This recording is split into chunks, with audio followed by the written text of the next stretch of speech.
నమస్తే, నేను Prem. Welcome to Khyathi connects. Andhra Pradesh రాజధాని విషయంలో వైఎస్ఆర్ కాంగ్రెస్ పార్టీ అధినేత వైఎస్ జగన్మోహన్ రెడ్డి తీసుకుంటున్న యూటర్న్లు, చేస్తున్న కామెంట్లు ఇప్పుడు సోషల్ మీడియాలో పెద్ద ఎత్తున ట్రోల్ మెటీరియల్ గా మారాయి. ఎన్నికల్లో ఘోరంగా ఓడిపోయినా సరే రాజధాని అంశంపై జగన్ తన పందా మార్చుకోలేదు సరే కదా, ఇప్పుడు అమరావతికి పోటీగా మావిగన్ అంటూ ఒక కొత్త ప్రతిపాదనను తెరపైకి తీసుకొచ్చారు. వచ్చే 2029 ఎన్నికలు అమరావతి వర్సెస్ మావిగన్ అంశం మీదనే నడుస్తాయంటూ ఆయన ఇచ్చిన భారీ స్టేట్మెంట్ అందరినీ ఆశ్చర్యపరిచింది. అసలు ఏంటి ఈ మావిగన్ కదా, జగన్ మైండ్ లో ఉన్న అసలు గేమ్ ప్లాన్ ఏంటి, దీని వెనుక ఉన్న లీగల్ మరియు పొలిటికల్ లెక్కలేంటో ఇప్పుడు చూద్దాం.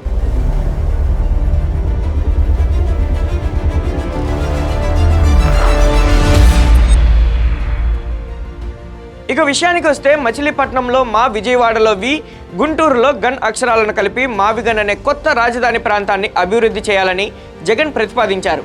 మచిలీపట్నం నుండి విజయవాడ, అక్కడి నుండి గుంటూరు వరకు ఉన్న 110 కిలోమీటర్ల జాతీయ రహదారి పరిధిని మొత్తం క్యాపిటల్ ఏరియాగా ప్రకటించాలని ఆయన సూచించారు. అమరావతి లాంటి శూన్య ప్రాంతంలో వేల కోట్లు పెట్టడం కంటే మౌలిక వస్తువులు సిద్ధంగా ఉన్న ఈ మావిగన్ ప్రాంతంలో కేవలం 10% బడ్జెట్తోనే రాజధాని నిర్మించవచ్చని జగన్ చెప్తున్నారు. అయితే ఈ ప్రతిపాదన రాగానే సోషల్ మీడియాలో దీనిపై విపరీతంగా మీమ్స్, ట్రోల్స్ మొదలయ్యాయి.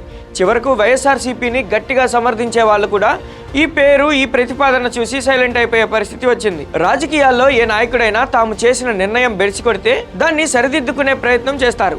కానీ జగన్ మాత్రం అమరావతి విషయంలో ఎంత ఎదురు దెబ్బ తగిలినా మళ్ళీ అదే మొండితనంతో ముందుకు వెళ్తుండడంతో అసలు ఆయన లక్ష్యం ఏంటి అనే ప్రశ్న తలెత్తుతుంది. జగన్ మనస్తత్వం తెలిసిన వాళ్ళు ఈ విషయంలో ఒక ఆసక్తికరమైన విశ్లేషణ కూడా చేస్తున్నారు. అమరావతిపై గతంలో చేసిన విమర్శల వల్ల కోస్తా జిల్లాలో వైఎస్ఆర్సీపీకి ఎలాగూ పరిస్థితి మెరుగుపడదని, అమరావతి వ్యతిరేకిగా జనాల్లో ముద్ర పడిపోయిందని జగన్ ఫిక్స్ అయ్యారు. ఇప్పుడు కొత్తగా అమరావతికి జై కొట్టినా తమకు ఒరిగే రాజకీయ ప్రయోజనం ఏమీ లేదని ఆయన భావిస్తున్నారు. అందుకే అమరావతిని నిరంతరం దెబ్బతీస్తూ ఉండడమే ఇప్పుడు ఆయన ప్రధాన లక్ష్యంగా కనిపిస్తుంది. జగన్ అసలు గేమ్ ప్లాన్ ఏంటంటే, చంద్రబాబు నాయుడు నేతృత్వంలోని కూటమి ప్రభుత్వం అమరావతిలో ఎంత డబ్బులు పెట్టి బిల్డింగులు కట్టినా, రోడ్లు వేసినా ప్రైవేటు వ్యాపారవేత్తలు, పెట్టుబడిదారులు స్వచ్ఛందంగా అక్కడికి వచ్చి పెట్టుబడులు పెడితేనే అమరావతి అభివృద్ధి సాధ్యమవుతుంది. ఇప్పుడు జగన్ ఈ మావిగన్ లాంటి ప్రత్యామ్నాయ ప్రకటనలు చేయడం ద్వారా రేపు పొరపాటున మళ్ళీ వైఎస్ఆర్సీపీ అధికారంలోకి వస్తే అమరావతి పరిస్థితి ఏంటి అనే ఒక భయాన్ని, డైలమా పెట్టుబడిదారుల్లో నిరంతరం సజీవంగా ఉంచాలని చూస్తున్నారు. అలా ప్రైవేటు సంస్థలు రాకుండా భయపెడితే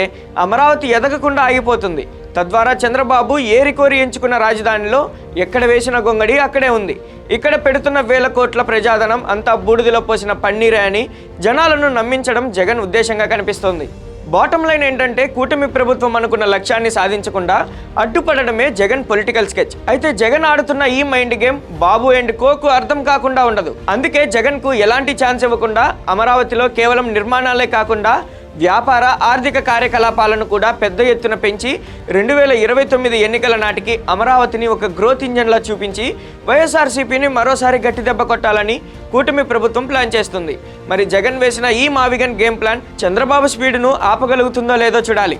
ఈ రాజధాని వివాదంపై మరియు జగన్ తెచ్చిన ఈ సరికొత్త మావిగన్ ప్రతిపాదనపై మీ అభిప్రాయాన్ని కూడా కింద కామెంట్ సెక్షన్లో పంచుకోండి.